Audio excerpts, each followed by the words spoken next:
ಉಗ್ರಗಾಮಿ, ಭಯೋತ್ಪಾದಕ ಈ ಎರಡು ಪದ ಕೇಳಿದ ಕೂಡಲೇ ನಮಗೆ ನೆನಪಾಗೋದು ಒಸಾಮಾ ಬಿನ್ ಲ್ಯಾಡನ್. ಅಸಲಿಗೆ ಒಸಾಮಾ ಬಿನ್ ಲ್ಯಾಡನ್ ನಾವಂದ್ಕೊಂಡಷ್ಟು ಸಾಮಾನ್ಯ ವ್ಯಕ್ತಿಯಲ್ಲ. ಅವನು ಆಗರ್ಭ ಶ್ರೀಮಂತನ ಮಗ. ಒಂದು ಕಾಲದಲ್ಲಿ ಸೌದಿ ಅರೇಬಿಯಾದ ರಾಜನಿಗೆ ಕೂಡ ಕಪ್ಪ ಕೊಡುತ್ತಿದ್ದ ಮನೆತನದಲ್ಲಿ ಹುಟ್ಟಿದವನು. ತನ್ನ ತಾಯ್ನಾಡಾದ ಸೌದಿ ಅರೇಬಿಯಾ ಅವನ ದೇಹವನ್ನ ಆಕ್ಸೆಪ್ಟ್ ಮಾಡಲಿಕ್ಕೆ ರೆಡಿ ಇರಲಿಲ್ಲ. ಪಾಕಿಸ್ತಾನದಲ್ಲಂತೂ ಅವನಿಗೊಂದು ತೀರ್ಥಕ್ಷೇತ್ರವೇ ರೆಡಿಯಾಗಿತ್ತು. ಈ ಎರಡು ದೇಶಗಳ ಮಧ್ಯೆ ಅಮೆರಿಕ ರಾಜನಂತೆ ಮಿಂಚಿ ಅವನ ದೇಹವನ್ನು 12 ಗಂಟೆಯೊಳಗೆ ಇಲ್ಲವಾಗಿಸಿತ್ತು. ಅಸಲಿಗೆ ಅಮೆರಿಕ ಸತ್ತ ದೇಹವನ್ನು ಏನ್ ಮಾಡ್ತು ಗೊತ್ತಾ? ಎಲ್ಲರಿಗೂ ನಮಸ್ಕಾರ. ವಿಚಿತ್ರ ಡೈರಿ ಯೂಟ್ಯೂಬ್ ಚಾನೆಲ್ಗೆ ಸ್ವಾಗತ. ನಾನು ಚಿತ್ರ ವೆಂಕಟೇಶ್. ಇನ್ನು ಯಾರೆಲ್ಲ ನನ್ನ ಚಾನೆಲ್ಗೆ ಸಬ್ಸ್ಕ್ರೈಬ್ ಮಾಡಿಲ್ಲ ಅಂದರೆ ಸಬ್ಸ್ಕ್ರೈಬ್ ಮಾಡ್ಕೊಳ್ಳಿ. ಮೇಲೆ ಕಾಣ್ತಿರುವ ಬೆಲ್ ಐಕಾನ್ ಒತ್ತಿ. ಸೌದಿ ಅರೇಬಿಯಾದ ಆಗರ್ಭ ಶ್ರೀಮಂತದ ಮನೆತನ. ಅದು ಕೇವಲ ಆಗರ್ಭ ಶ್ರೀಮಂತವಲ್ಲ, ಬಿಲೇನಿಯರ್ ಕುಟುಂಬ. 54 ಜನ ಮಕ್ಕಳಿರುವ ಮನೆಯಲ್ಲಿ 17ನೇವನೇ ಈ ಒಸಾಮಾ ಬಿನ್ ಲ್ಯಾಡನ್. ಹುಟ್ಟಿನಿಂದಲೇ ಧಾರ್ಮಿಕ ನಂಬಿಕೆ, ಇಸ್ಲಾಂ ಧರ್ಮ ಹೀಗೆ ಅನೇಕ ಕಟ್ಟುಪಾಡುಗಳಿಂದ ಬೆಳೆದ ಅವನು ಮುಂದೆ ಒಂದು ಶಾಲೆಯನ್ನ ಸೇರ್ತಾನೆ. ಆ ಶಾಲೆಯೇ ಜೆಡ್ಡಂನಲ್ಲಿರುವ ಒಂದು ಯೂನಿವರ್ಸಿಟಿ. ಅವನ ರೀತಿ ರಿವಾಜುಗಳಿಂದ ತಂದೆ ಬೇಸತ್ತು ಹೋಗಿರ್ತಾನೆ. ತಂದೆಗೆ ಮಗನನ್ನ ಕಂಡ್ರೆ ಆಗ್ತಿರ್ಲಿಲ್ಲ. ಸೌದಿ ಅರೇಬಿಯಾದಲ್ಲಿ ಹಣದ ಕೊರತೆ ಬಂದಾಗ ಸೌದಿ ರಾಜನಿಗೆ 6 ತಿಂಗಳ ಕಾಲ ಸಂಬಳ ಕೊಟ್ಟು ಅಲ್ಲಿನ ಅಧಿಕಾರಿಗಳನ್ನ ಸಾಕಿದ್ದ ಕುಟುಂಬ ಈ ಒಸಾಮನದು. ತಂದೆ ಅಷ್ಟು ಶ್ರೀಮಂತನಾಗಿದ್ರೂ ಕೂಡ ಅವರಿಗೆ ಧರ್ಮದ ಮೇಲೆ ನಂಬಿಕೆ. ಒಸಾಮನ ತಂದೆಗೆ ಒಸಾಮನನ್ನ ಕಂಡ್ರೆ ಆಗ್ತಿರ್ಲಿಲ್ಲ. ಕಾರಣ ಅವನ ನಂಬಿಕೆಗಳು, ರೀತಿ ರಿವಾಜುಗಳು, ಅವನ ಕಟ್ಟುಪಾಡುಗಳು, ಆಚಾರಗಳು. ಇದಕ್ಕೆಲ್ಲ ಬೇಸತ್ತು ಹೋದ ತಂದೆ ತನ್ನ ಮಗನ ಜೊತೆ ಮಾತನ್ನೇ ನಿಲ್ಲಿಸಿ ಬಿಟ್ಟಿದ್ರು. ಇತ್ತ ತಾಯಿಯನ್ನ ಕೇಳೋದಾದ್ರೆ ತಾಯಿ ಹೇಳುವ ಪ್ರಕಾರ ಇದಕ್ಕೆಲ್ಲ ಕಾರಣ ಅವನು ಓದಿದ ಶಾಲೆ ಜೆಡ್ಡಂನ ಯೂನಿವರ್ಸಿಟಿ. ಅಲ್ಲೊಂದು ಯುವಕರ ಪಡೆ, ಮುಸ್ಲಿಂ ಬ್ರದರ್ಹುಡ್ ಅನ್ನೋ ಒಂದು ಯುವಕರ ಪಡೆ ತಯಾರಾಗತ್ತೆ. ಅದು ಒಸಾಮನನ್ನ ತೀವ್ರಗಾಮಿಯಾಗಿ, ಧಾರ್ಮಿಕ ಅಂಧನಾಗಿ ಮಾಡತ್ತೆ. ಇದಕ್ಕೆ ನನ್ನ ಮಗ ಇಂದು ಸತ್ತು ಬಿದ್ದ ಅಂತ ಹೇಳ್ತಾರೆ ಅವನ ತಾಯಿ. ಹೀಗಿದ್ರೆ ಒಸಾಮಾ ಬಿನ್ ಲ್ಯಾಡನ್ಗೂ ಅಮೆರಿಕಾಗೂ ಯಾಕಾಗಿ ಬರ್ತಿರ್ಲ ಗೊತ್ತಾ?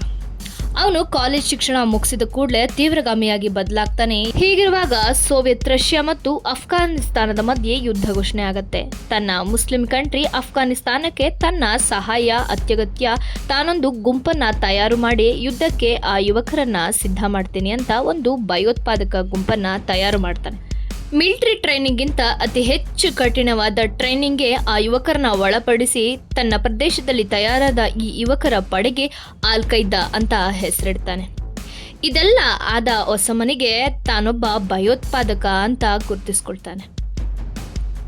ಸೌದಿಯಲ್ಲಿ ಇದ್ದಕ್ಕಿದ್ದ ಹಾಗೆ ಯುದ್ಧ ಘೋಷಣೆ ಆಗುತ್ತೆ. ತನ್ನ ತಾಯ್ನಾಡಿಗೆ ಬಂದ ಈ ಸಂಕಷ್ಟವನ್ನ ತಾನೇ ಎದುರಿಸ್ತೇನೆ, ನನ್ನನ್ನು ಬಿಟ್ಟು ಇನ್ನಾರ ಸಹಾಯ ನನ್ನ ದೇಶಕ್ಕೆ ಬೇಡ ಅಂತ ಹೇಳಿ ಅಲ್ಲಿನ ರಾಜನಿಗೆ ಪತ್ರ ಬರೀತಾನೆ.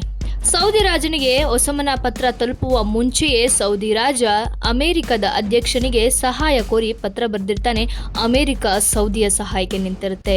ಸೌದಿ ರಾಜನ ಪತ್ರಕ್ಕೆ ಸಮ್ಮತಿ ನೀಡಿದ ಅಮೆರಿಕದ ಅಧ್ಯಕ್ಷನ ಮೇಲೆ ಈ ಒಸಾಮನಿಗೆ ಎಲ್ಲಿಲ್ಲದ ದ್ವೇಷ.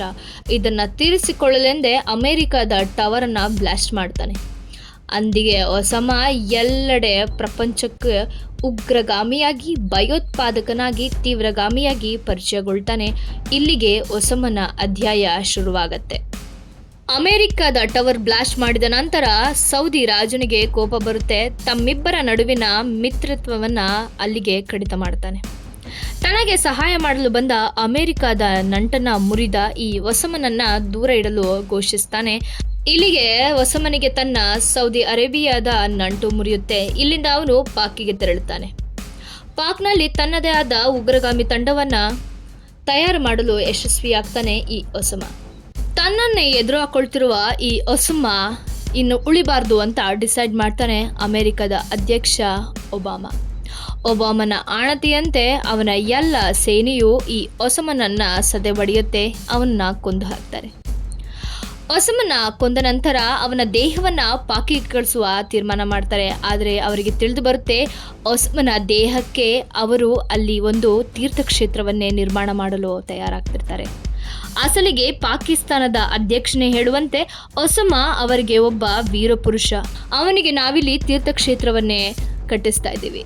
ಮತ್ತು ಮುಂಬರುವ ಪೀಳಿಗೆಗೆ ಅವನ ಹೆಸರನ್ನ ಇಟ್ಟು ಪುಸ್ತಕವನ್ನ ಬಿಡುಗಡೆ ಮಾಡ್ತೀವಿ ಅಂತ ಹೇಳಿಕೆ ಕೊಡುತ್ತೆ. ಇದನ್ನ ಕೇಳುವ ಒಬಾಮ ಪಾಕ್ಗೆ ಒಸಾಮನ ದೇಹವನ್ನ ಕೊಡಲು ತಿರಸ್ಕರಿಸ್ತಾನೆ. ಒಸಾಮನ ತಾಯ್ನಾಡಾದ ಸೌದಿಯು ಕೂಡ ಒಸಾಮನ ದೇಹವನ್ನ ತಿರಸ್ಕರಿಸಿ ಬಿಡುತ್ತೆ. ತನ್ನ ದೇಶಕ್ಕೆ ಇವನು ಕಪ್ಪು ಬೆಳೆದ ಅಂತ ಹೇಳ್ಬಿಡುತ್ತೆ. ಒಸಾಮನ ದೇಹವನ್ನ ಅಮೆರಿಕಾದಲ್ಲೇ ಜಲಸಮಾಧಿ ಮಾಡುವ ನಿರ್ಧಾರಕ್ಕೆ ಬರ್ತಾನೆ ಒಬಾಮ. ಅದಕ್ಕಾಗಿ ಒಂದು ಮೀಟಿಂಗ್ನ ಕರೀತಾನೆ. ಮೀಟಿಂಗ್ನ ಕೊನೆಯದಾಗಿ ಉತ್ತರ ಅರೇಬಿಯಾ ಸಮುದ್ರದಲ್ಲಿ ಒಸಾಮನ ದೇಹವನ್ನ ಜಲಸಮಾಧಿ ಮಾಡುವ ನಿರ್ಧಾರಕ್ಕೆ ಬರ್ತಾರೆ. ಅಮೆರಿಕ ಅಧ್ಯಕ್ಷನ ಮಾತಿನಂತೆ ಗುಪ್ತವಾಗಿ ಅವತ್ತು ಅಮೆರಿಕದ ಅರೇಬಿಯಾ ಸಮುದ್ರದ ಮಧ್ಯೆ ಒಸಾಮನ ದೇಹ ಜಲಸಮಾಧಿಯಾಗತ್ತೆ. ಸ್ನೇಹಿತರೆ, ಧರ್ಮ ನಮಗೆ ಶಿಸ್ತನ್ನ, ಧೈರ್ಯವನ್ನ, ತಾಳ್ಮೆಯನ್ನ, ಸಹನೆಯನ್ನ ಮತ್ತು ಮತ್ತೊಬ್ಬರಿಗೆ ಸಹಾಯ ಮಾಡುವ ಮನಸ್ಸನ್ನ ಕೊಡಬೇಕೇ ವಿನಃ ಮತ್ತೊಬ್ಬರನ್ನ ಕೊಂದು ಭಯೋತ್ಪಾದನೆಯನ್ನ ಪ್ರೇರೇಪಣೆ ಮಾಡುವಂತಾಗಬಾರದು.